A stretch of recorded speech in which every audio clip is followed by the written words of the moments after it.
अस्सलाम वालेकुम दोस्तों, क्या हाल है? ठीक ठाक है? आपके सब खैर खैरियत से होंगे। मैं हूं आपका दोस्त सलाउद्दीन शेख, आपके चैनल के साथ let's go with Salauddin Sheikh. कुछ तब्दीलियां हो चुकी हैं भाई, कुछ तब्दीलियों के बारे में आज हमने बात करनी है। काफ़ी कुछ फ़र्क होता जा रहा है। जो लोग इस वक्त पहुंच गए स्टूडेंट वीज़ा पे रोमानिया, उन लोगों के लिए तो भाई बहुत बड़ी गुड न्यूज़ आ रही हैं। लेकिन जो लोग अभी तक पाकिस्तान में मौजूद हैं या अपने अपने होम कंट्रीज़ में मौजूद हैं, उन लोगों के लिए भाई सख्तियाँ बढ़ती जा रही हैं। आप लोगों के लिए पाबंदियां बढ़ती जा रही हैं, क्योंकि यार हम लोग अपनी हरकतें नहीं सुधारते हैं। क्योंकि एक इन्फॉर्मेशन मैंने आपके साथ पहले भी शेयर की होगी, जिसमें मैंने बताया था कि हमारे जो स्टूडेंट हैं जिन्होंने अपनी एक एक साल की ट्यूशन फीस भी अदा कर दी और साथ ही साथ उन्होंने हमारी भी कंसल्टेंसी फी अदा कर दी। हमें कोई शिकवा शिकायत नहीं था, लेकिन उन्होंने दूसरे आने वालों के साथ नुकसान कर दिया। क्या नुकसान किया?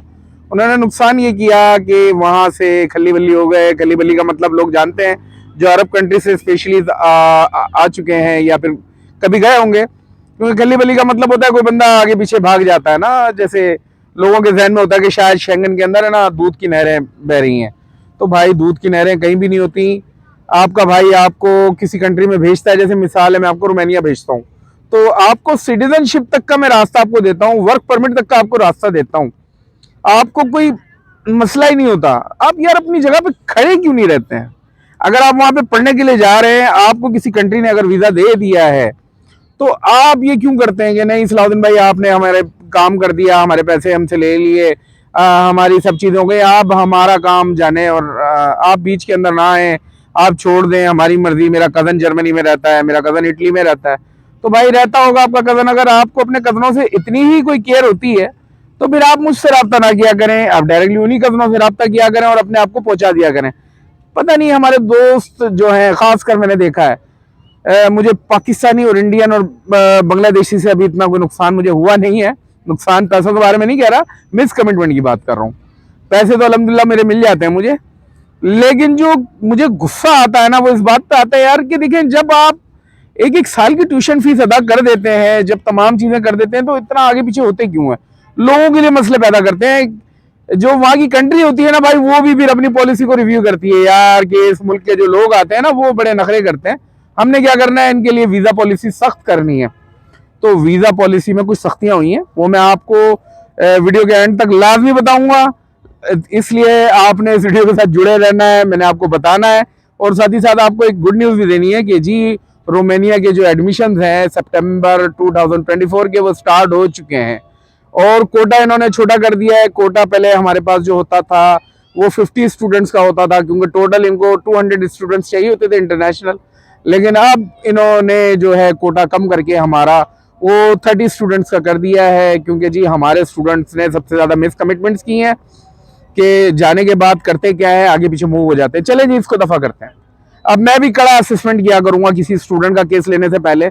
मुझे ज़रा सा भी कहीं पता चलेगा कि इस स्टूडेंट ने कल्ली बल्ली होना है या ऐसा कुछ होना है, तो मैं उसका केस बीच में ही छोड़ दिया करूंगा। अब कोई नाराज़ ना हो मेरा दोस्त, क्योंकि देखिए मुझे अपनी क्रेडिबिलिटी ख़राब नहीं करनी, मैंने अपने रीजन का ख़राब नहीं करना ना कि आप उनके साथ मिस कमिटमेंट्स करें। देखिए आप यकीन करें, मेरी कोई पेमेंट नहीं रुकती, मेरी कोई चीज़ें नहीं रुकती।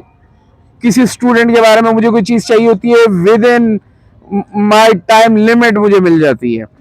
तो आप लोगों से भी मैं कह रहा हूँ यार, जब मैं आप लोगों का काम बड़ी ईमानदारी से करता हूँ, तो आप लोग ईमानदार क्यों नहीं रहते हो? आप लोगों को वही एजेंट चलते हैं जो आपसे कोई 1 लाख एडवांस ले लेता है, कोई 2 लाख ले लेता है, कोई 4 लाख ले लेता है, और फिर ऐसा भागता है आप उसको ढूंढते हैं, गूगल मैप पे भी नहीं मिलता आपको। और मेरे जैसा एजेंट अगर आपको मिलता है तो आप उसको जलील करवा देते हैं। तो है ना यार, मेरी बड़ी बेइज्जती होती है यार अगर ऐसा काम करते हैं, किसी और एजेंट को ढूंढे। यार यूट्यूब की दुनिया भरी पड़ी है, जो आपको डंकियां भी लगवाएंगे, जो आपको 2 नंबर तरीकों से भी भेजवाएंगे, वो आपसे मोटे पैसे लेते हैं, उनको कोई फर्क नहीं पड़ता। कंट्री की पॉलिसी सख्त हो जाए, नर्म हो जाए, उनकी बला से यार उनको कोई फर्क नहीं पड़ता, मुझे फर्क पड़ता है।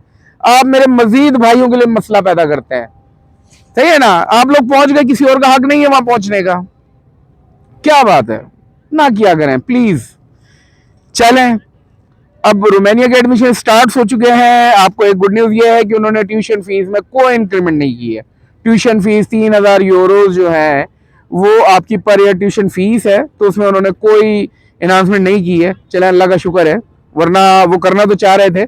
वजह ये है कि उनको गुड न्यूज़ मिल गई है कि वो रोमानिया जो है वो शेंगन का पार्ट बन सकता है, क्योंकि असेसमेंट में है वो लोग। और जहां तक हमें चांसेस लग रहे हैं कि इस साल के आखिर तक शायद इन लोगों को गुड न्यूज मिलने वाली है कि ये शेंगन का पार्ट हो जाएंगे। बाकी देखिए मुस्तकबिल में क्या होना है वो तो किसी को भी नहीं पता क्या होना है। हाँ, हम प्रिडिक्शन कर सकते हैं। तो हमें जो प्रिडिक्शन नजर आ रही है वो तो ये नजर आ रही है कि ये शेंगन का पार्ट होने जा रहे हैं, क्योंकि जो इनकी एक्टिविटीज हैं वो जाहिर कर रही हैं। इन्होंने अपने एडमिशन पॉलिसी को बड़ा रिव्यू किया है।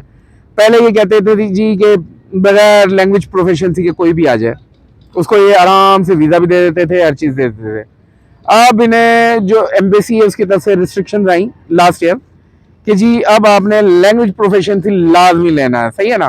तो लैंग्वेज प्रोफेशंसी इन्होंने लाजमी कर दिया। तो उसमें पीटीई भी चल रहा था, डुलिंगो भी एक्सेप्टेबल था, लेकिन अब इन्होंने उसमें मजीद सख्तियां कर दी हैं। आप लोग असल में आप लोग खुद जिम्मेदार हैं। अगर कोई चीज़ गलत कर लेते हैं ना, मैं आपको कुछ गलतियां बताता हूँ। हमारे एक स्टूडेंट है, उनका नाम नहीं लूँगा, उन्होंने क्या हरकत की कि यहाँ से चले गए और जब पहुँच गए तो कहते हैं जी कि हमने तो टेस्ट ऐसे दे दिया था, फलाने को बिठा दिया था, मुझे भी नहीं पता था इस बारे में। आप अगर पहुंच जाते हैं तो आप क्यों दूसरे से शेयर करते हैं? आपको पता है इन्फॉर्मेशन जो है ना, बहुत जब आप शेखी बिगाड़ते हैं वो इन्फॉर्मेशन भाई पहुंच जाती है। और वो अपने मुल्क से मुखलिस हैं। अगर वो अपने मुल्क से मुखलिस ना हो तो मेरे ख्याल से उनकी भी हालत ऐसी हो जैसी आपकी हो रही है कि देख रहे हैं ना कि इन्फ्लेशन है, लोगों के रोजगार के मौके नहीं है। क्यों? क्योंकि यहाँ के लोग मुखलिस नहीं है, यहाँ की गवर्नमेंट मुखलिस नहीं है। वो भाई अपने गवर्नमेंट से भी मुखलिस हैं, अपने मुल्क से भी मुखलिस है, वो अपने पार्ट्स को खुद साफ करते हैं, सही है ना। तो जो कौमें अपने केयर रखती हैं तो वो कामयाब रहती हैं। चलें, ये पॉलिटिक्स की वीडियो नहीं है, कोई पॉलिटिक्स की तरफ ले जाए। तो आपने करना ये है भाई कि जितना जल्दी हो सके अपनी एप्लीकेशन जमा कराएं, लेकिन आइल्स के बगैर नॉट एक्सेप्टेबल, माजरत के साथ। अब कोई भाई मेरे पास आए ये वीडियो देखने के बाद और कहे सलाउद्दीन भाई मैंने UKIV किया हुआ है, डुलिंगो किया हुआ है, या मैंने पीटी किया हुआ है, सलाउद्दीन भाई मैंने ऑक्सफोर्ड कैम्ब्रिज किया, किसी तरह लगवा दें यार। भाई मेरे से लाख रिक्वेस्ट कर लें, मैं नहीं लगवाऊंगा, क्योंकि मुझे कॉलेज ने शटअप कॉल दे दी है, यूनिवर्सिटी ने मुझे शटअप कॉल दे दी है कि सलाउद्दीन जो आपको कह दिया गया अब इसके बाद दूसरी बात नहीं है। तो भाई देखें, जो भी बंदा रोमानिया के लिए आना चाहता है, जिसका भी इंटरेस्ट है कि वो अपना करियर बनाना चाहता है, देखें पहली बात यानी कि माइंड माय वर्ड्स, सही है ना, जहन में रखे मेरे वर्ड्स जो हैं। अगर आप अपने कैरियर से इंटरेस्टेड है ना, आपका इरादा ये है कि आप चाहते हो white collar job in future आप रोमानिया में करना चाहते हो, या आप चाहते हो आपका करियर बने, ठीक है, तो ऐसी सूरत में भाई फिर आप मुझसे रब्ता करना। और अगर आपका इरादा हो ना कि सिर्फ खल्ली बल्ली होना है, आगे पीछे होना है, मुझे बस पहुंचा दें, तो यार देखो किसी और से रब्ता कर लेना, बहुत हजारों एजेंट है। और अपना भी टाइम ज़ाया ना करें, किसी अपना नाम खराब ना करें। क्या मिलता है डंकियां लगा के, क्या मिलता है लीगल बेसिस पे आते हैं कि 1 साल की ट्यूशन फीस जमा करा के आते हैं, उसके बाद आगे पीछे हो जाते हैं और फिर क्या असाइलम लेते हैं या कुछ और करते होंगे, लेकिन होते इलीगल ही हैं। और आपकी पहचान कुछ नहीं होती। मैं स्टूडेंट वीज़ा पे भेजता हूँ, आपकी पहचान होती है। 3 साल आप एज ए स्टूडेंट का पढ़ते हो, काम भी करते हो, सही है ना, सफिशिएंट सैलरी ले रहे होते हो, कम होती है यूरोपियन कंट्रीज के कंपैरेटिवली, लेकिन आपके काफ़ी रहती है अगर आप काम करने वाले हो तो। और 3 साल जब मुकम्मल हो जाते हैं ना, आपकी डिग्री मुकम्मल हो जाती है, तो उसके बाद आपको 2 साल का वर्क परमिट भी मिल जाता है। उस 2 साल के वर्क परमिट में आप इतना कमा लेते हो, क्योंकि देखो मैं जिस फील्ड में भेजता हूँ भाई वो व्हाइट कॉलर होती है, उस फील्ड के जो प्रोफेशनल्स हैं वहां पे मौजूद ही नहीं है। और जिनकी मिनिमम जो स्टार्टिंग सैलरी है ना भाई, वो 1000 यूरोस के करीब करीब से स्टार्ट होती है, समझे आप, ठीक है। मैं जानता हूँ जर्मनी में आपको शायद 2-2.5 हज़ार मिल जाएगी, लेकिन आप जब वहां पे डिग्री मुकम्मल की, आपने 2 साल और वर्क परमिट पर अगर काम कर लिया ना, 5 साल में आपको PR मिल जाएगी। वो PR का मतलब होगा कि आप यूरोप के किसी भी शहर मुल्क में चले जाएं, जर्मनी चले जाएं, इटली चले जाएं, डेनमार्क चले जाएं, नॉर्वे चले जाएं, बेल्जियम चले जाएं, स्वीडन चले जाएं, आपको यकीन करें एक तो आपको जॉब मिलेगी हाथ की हाथ, पहली बात। दूसरी बात, आपको हाई पेइंग जॉब मिलेगी, क्योंकि 3 साल का आपके पास डिग्री होगी बैचलर्स की, उसके साथ साथ आपके पास 2 साल का वर्क परमिट होगा, यानी कि आपने 2 साल काम किया होगा, एक्सपीरियंस होगा, उसके बिहाफ पे आपको PR मिल चुकी होगी, पासपोर्ट रोमानिया का मिल जाएगा।